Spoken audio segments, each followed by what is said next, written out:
Hey, it's Alan, and I just wanted to let you know that you can now listen to the ongoing history of new music early and ad-free on Amazon Music, included with Prime.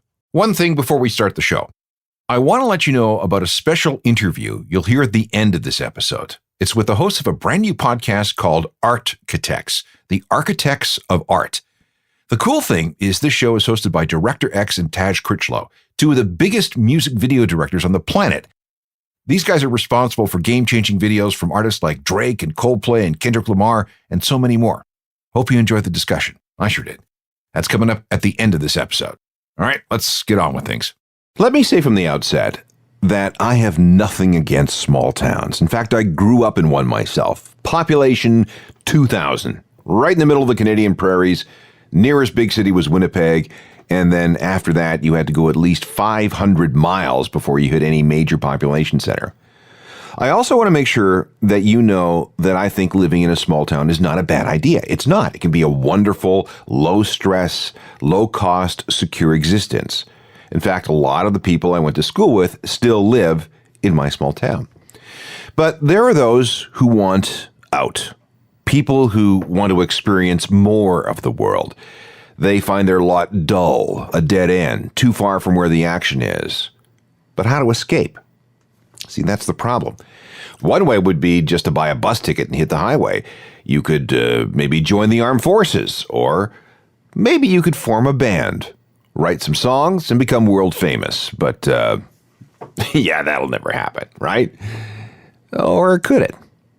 There's this old saying that all you need to change the world, your world, is 3 chords and an attitude. Doesn't matter where you're from. You can be from the smallest town on the map, even a town too small to be on a map. But if you get in with the right bunch of people and manage to pull together some good songs, who knows what might happen? Well, here, let me give you some concrete examples. You don't have to be from LA or London or some other big city. You can be from wherever. These are some big bands who actually come from small towns. This is the ongoing history of new music, the podcast edition with Alan Cross. Hello again, I'm Alan Cross. I was one of those people who could not wait to get out of my small town. And until I decided that I wanted to work in radio, I had no idea how I was going to do it or where I was going to go. So my first attempt was playing in a bunch of bands. We were going to be famous rock stars. But the truth is we never managed to hold it together longer than to play a few bars. I don't even remember writing any original material. And we were always being told by everybody within earshot that we would never, ever make it. Their message was, look around you. No rock stars could ever come out of here. Well, they were right. Maybe if we had moved to a big city and decided to take a vow of poverty until we either made it, starved to death, or overdosed. But we didn't. We ended up believing all the doomsayers and our parents, and we ended up being too scared, too sensible to do much of anything. So much for that. But that was just my band. I want to prove that it can be done. You can be from a small town and still make it big. Maybe this will serve as some kind of inspiration to somebody. Certainly hope so. Here's how we'll do it.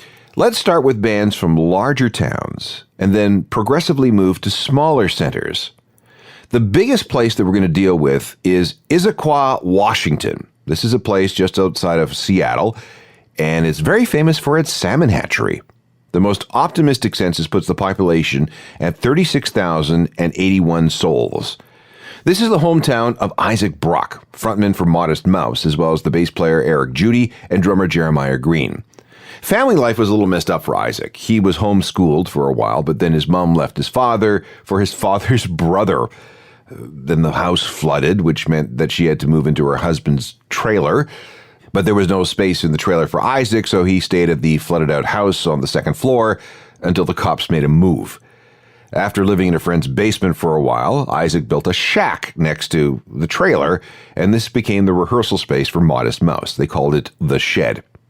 Isaac first picked up a bass when he was 15 and then switched to guitar after borrowing one from a friend. And at the time, things were exploding in nearby Seattle, which was an inspiration for everybody to do something. It took a while for Modest Mouse to break through. 6 albums, actually. But they finally caught everybody's attention with a 2004 record called Good News for People Who Love Bad News.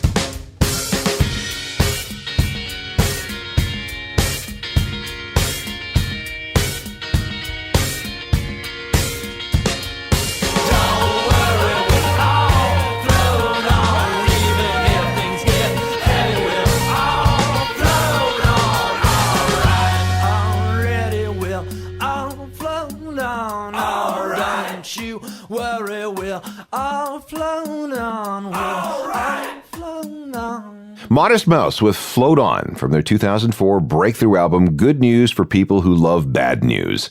A big band from a small-ish town, Issaquah, Washington, population 36,081. Next, we're going to move to Lindsay, Ontario, a place of 20,354 souls northeast of Toronto. Here lie the roots of the Strumbellas. 4 of the 6 members are from there, including songwriter Simon Ward, a former member of, get this, a hip-hop group called Clip Squad.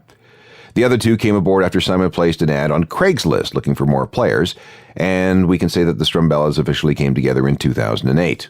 They slugged it out for a couple of years, making the trip down to Toronto countless times to play the bars and clubs.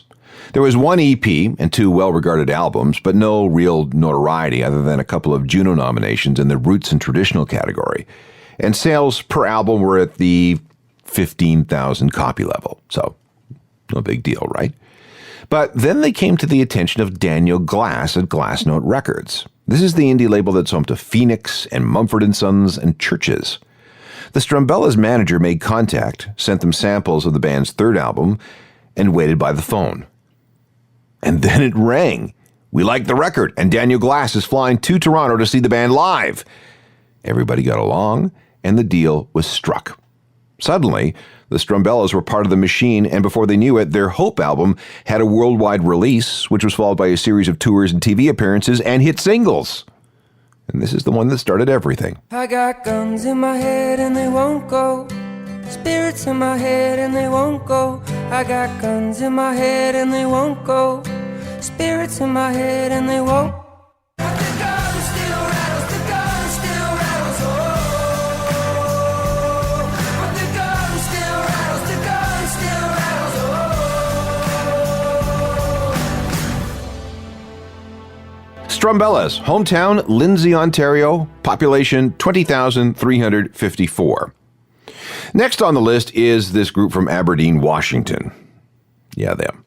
At the time Nirvana was formed, the population of their hometown was no greater than 16,896. This is where Kurt Cobain and Chris Novoselic met up and became lifelong buddies. Now, Aberdeen is this really dreary logging town. It's about an hour west of Olympia. The place features lots of trailer parks, many of which allegedly harbor grow-ops for pot and magic mushrooms. And there's lots of crystal meth. It's the way some people supplement their incomes now that the logging industry is in trouble. There's a new biodiesel project, but, that can only do so much. Maybe they should go back to hosting bordellos. 60 years ago, Aberdeen was a place where sailors would put into port, and at one point the place had up to 50 brothels that happily serviced them. And not only is Aberdeen in this perpetual economic decline, but it can also get up to 7 feet, and yes, I did say 7 feet of rain per year. So no wonder the place has one of the highest suicide rates in the state. Kurt started life at 1210 East 1st Street. Dad worked as a mechanic at the Chevron station over on Simpson Street. Chris was born in California, but his family moved to Aberdeen when he was 14. Well, why would they move there? Well, property prices were too high in California, and besides, Aberdeen had a lot of Croatian families, something that appealed to Chris's dad. He got a job as a machinist in one of the lumber mills, and Mom opened a beauty salon called Maria's Hair Design on South M Street. Kurt and Chris met up in high school and bonded over punk rock, especially hardcore punk. Their first band was called the Stiff Woodies. They spent a lot of time rehearsing at Maria's Hair Design. Kurt was the drummer, Chris was on bass, and a bunch of people rotated through on guitars and vocals. On September 1st, 1986, Kurt moved into his own place, which was really nothing more than a shack at 1,500 East 2nd Street. It was all he could afford while working as a janitor at a place called the Polynesian Inn Resort. It was around this time that Kurt and Chris hooked up with a troublemaker named Aaron Burkhardt, a guy whose claim to fame was accidentally driving through the front windows of the local supermarket. He was also very famous for surviving a car crash where the driver was killed. Later in 86, Burkhard was gone. He thought it would be much smarter if he took that manager's job at Burger King than stay in a band. He was replaced by Chad Channing, a chef at a seafood restaurant and the son of an often-fired radio DJ. By the fall of 1987, the band was called Nirvana, and everybody relocated to Olympia and then Seattle, leaving Aberdeen behind for good. Here's the earliest Nirvana anyone's ever been able to find. It's Kurt, Chris, and Chad playing a house party in Raymond, Washington, which is about 25 miles south of Aberdeen. The date is sometime in March of 1987, and it's their version of Led Zeppelin's Heartbreaker.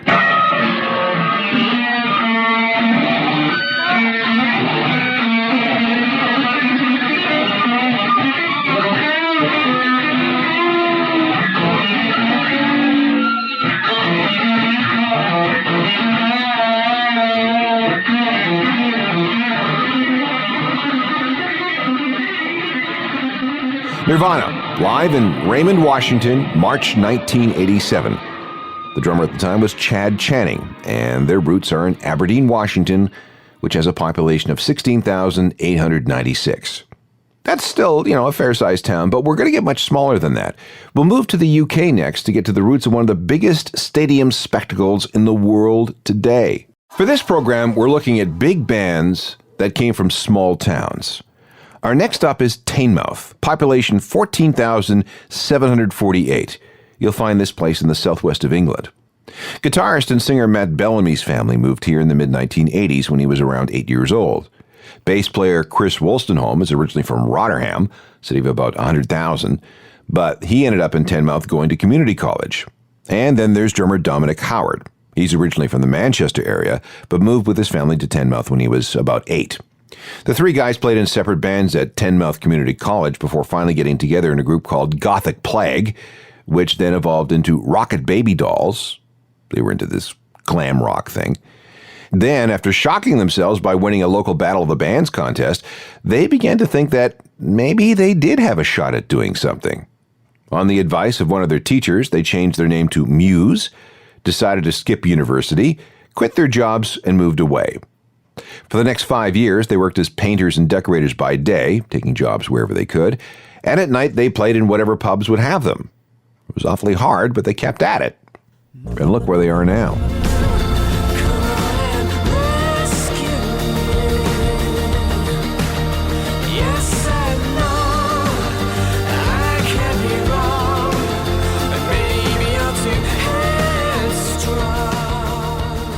Muse, formed in Teignmouth, Devon, England. Population 14,748.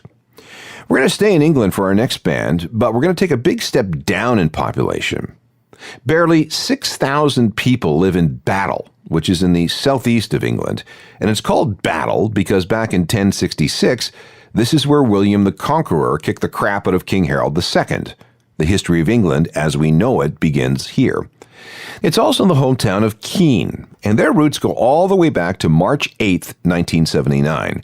This was the day that singer Tom Chaplin was born, and it was also the same birthday as a guy named Tom Rice Oxley.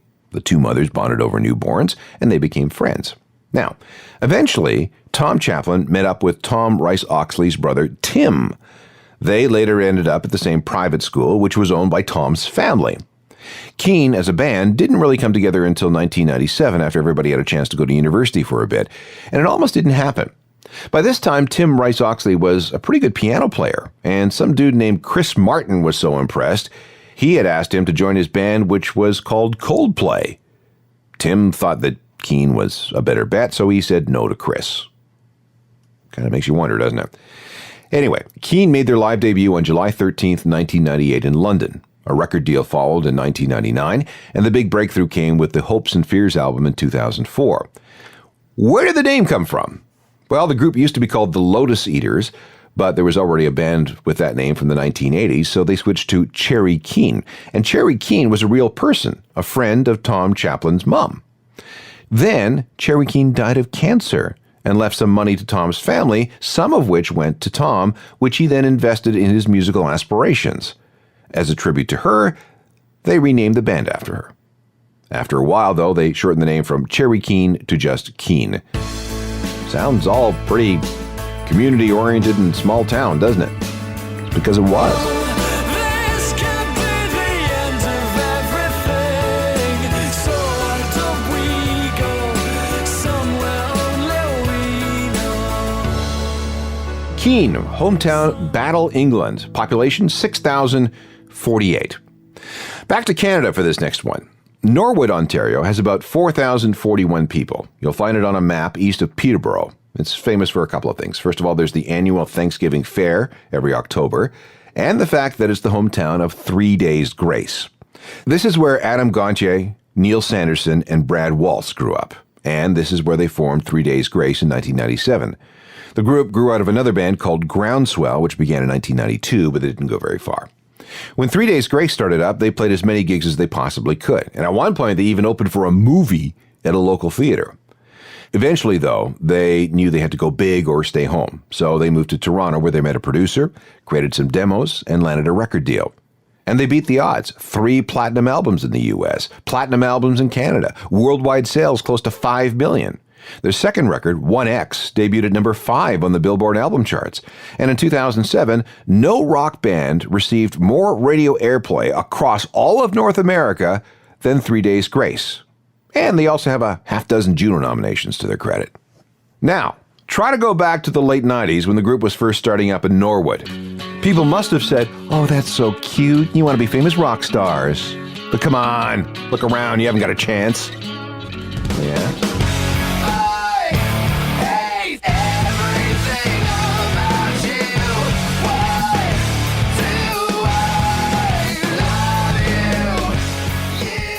Three Days Grace, who for a while were one of the biggest rock acts in the world, and they're from Norwood, Ontario. Population 4,041. And we can go smaller still. Up next, a band from the Deep South from a town that no one has ever heard of. The name of this show is Big Bands from Tiny Towns. It's proof you don't have to be from some major center to make it big. Check this out. Way down in southern Mississippi, right on the Gulf Coast along Interstate 10, an area called, and I'm not making this up, the Redneck Riviera, is the town of Escatawpa. It's east of Biloxi, west of Mobile, Alabama, south of Hattiesburg, and part of the area around Pascagoula. This is where you'll find Three Doors Down. They were formed in 1996 because they really had nothing better to do. But things went surprisingly well, and they decided to record some original material. The first song that gained any attention was Superman, which ended up being a hit on a local radio station. That sort of thing almost never happens.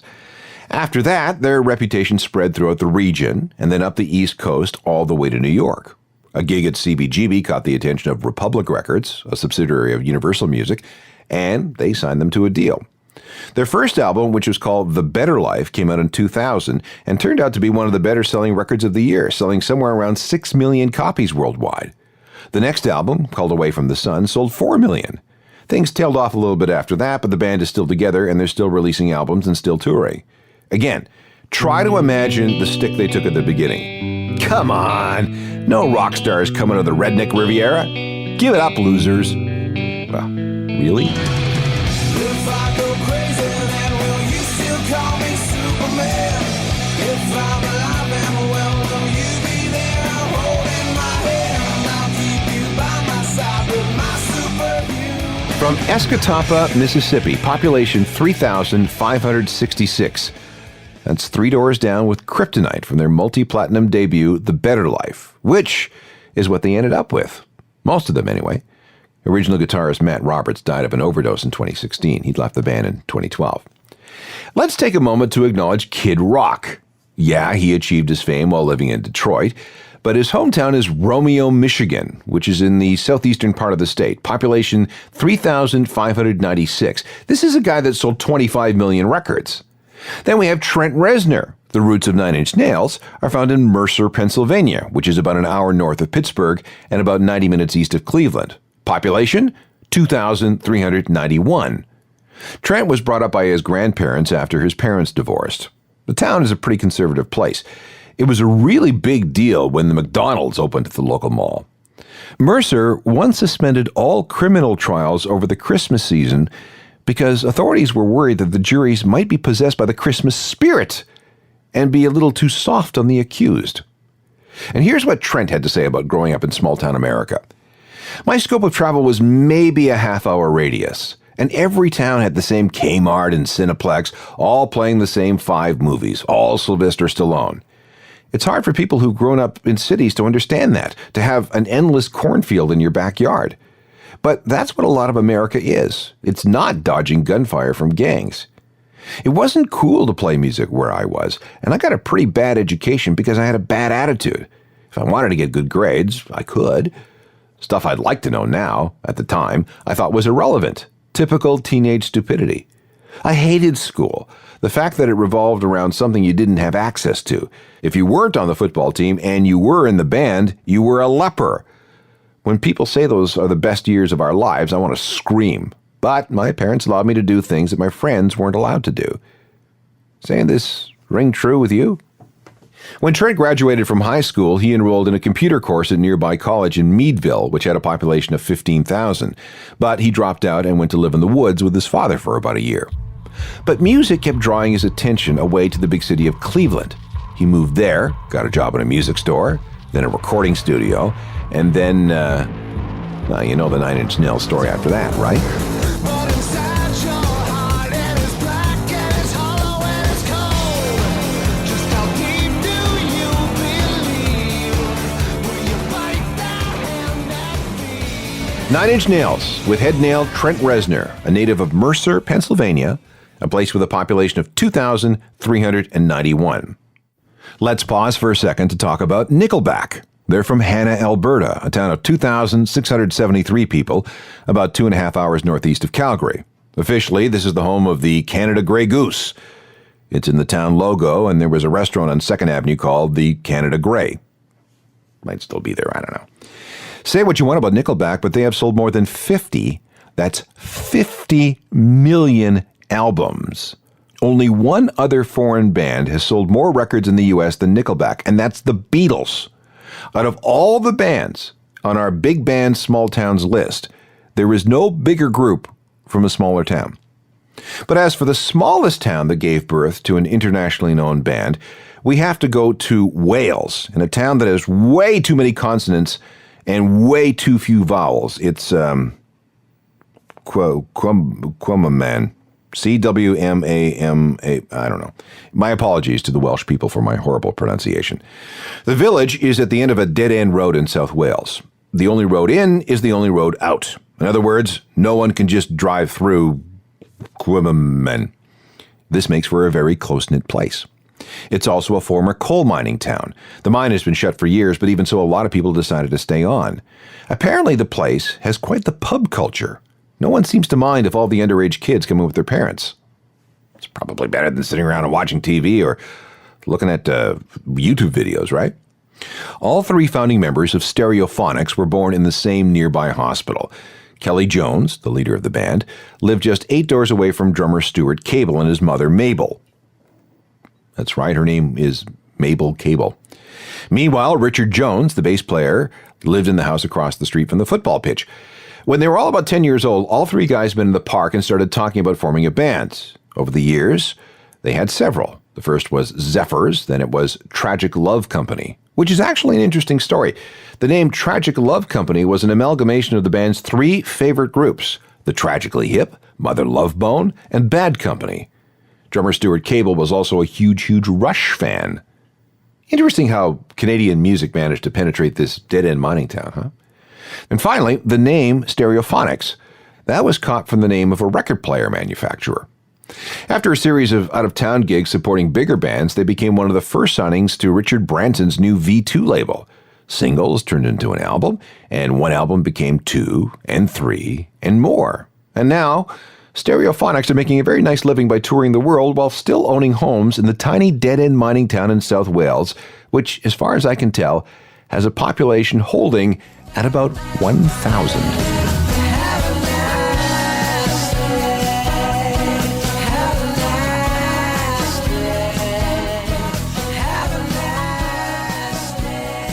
Stereophonics and Have a Nice Day. They're from Quamaman. in southern Wales. Population is about 1,000. It is much easier to be a pessimist than an optimist. And yeah, the chances of any band from anywhere making it big is a really long shot, but that shouldn't stop anyone from trying. So what if it's hard? It's supposed to be hard. Doing something awesome should be hard. Yes, the possibility of failure is real, especially in the world of professional music, but trying to make it is a great adventure. At the very least, you'll have some fun and have plenty of stories to tell later. 3 chords and an attitude. That's all anybody needs to get started. Where things go from there is up to you and fate. Let's keep the conversation going at my website at journalofmusicalthings.com. There's a free daily newsletter you should get. I'm always around on Twitter and Facebook and Instagram and Google+, and I always answer all emails sent to alan@alancross.ca. Technical productions by Rob Johnston. Talk to you next time. I'm Alan Cross. You've been listening to the Ongoing History of New Music podcast with Alan Cross. Subscribe to the podcast through iTunes, Google Play, Stitcher, Spotify, and everywhere you find your favorite podcasts.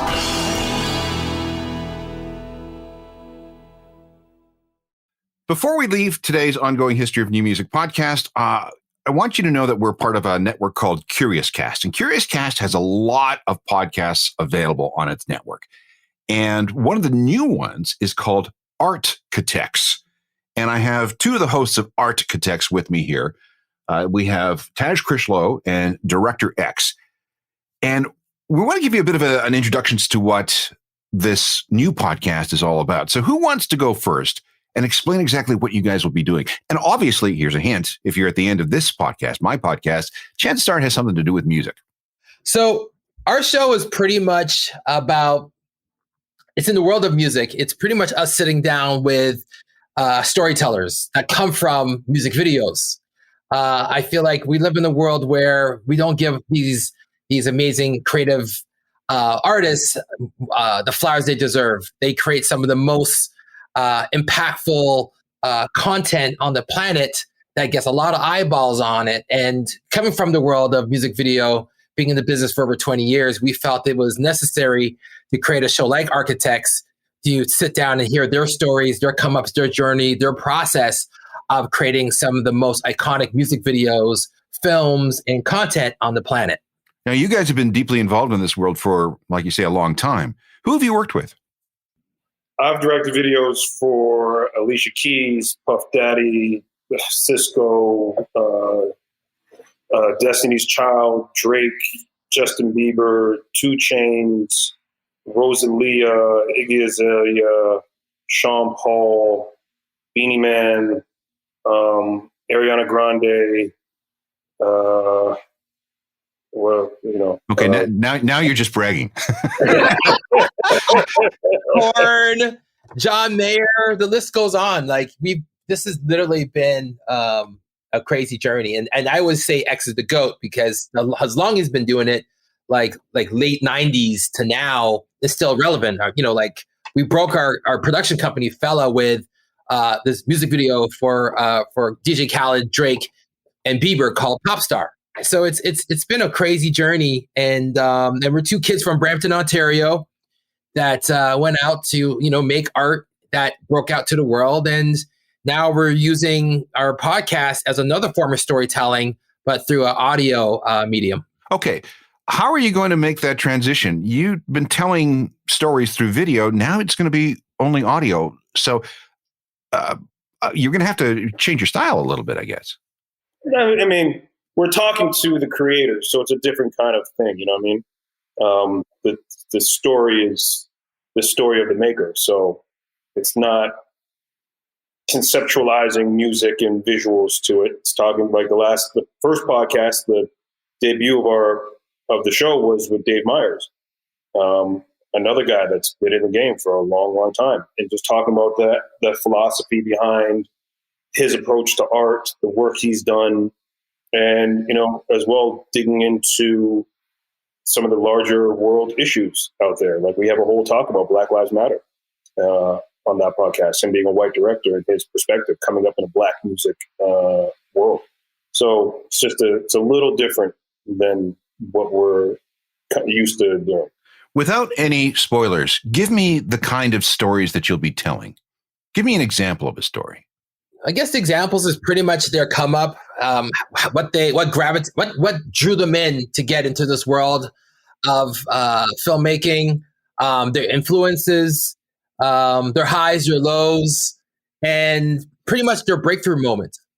And a lot of times, to your point, Alan, like when you watch a music video, you're just seeing the end result, but you don't see what went into to make that product and that piece of art, as far as the storyboards and the art direction and sitting down with your head department and the collaboration. So it's pretty much we're giving them that kind of, close set behind experience where you get to see the process of how we get to the finish line, right? I've often watched music videos and wondered, where the hell did this come from? What kind of headspace do you have to be in to come up with these images, these storylines, these, things? And I have no idea. Yeah, and that's the point of the show. Like, look, we're probably like around the same age. Like I came up in the 80s era where that's what made me fall in love with music videos, right? The MTV Much Music era, watching videos by like Madonna and Peter Gabriel and like Phil Collins and Michael Jackson and Aerosmith. And I was always fascinated by music videos and the storytelling and the dancing and the style and all that stuff.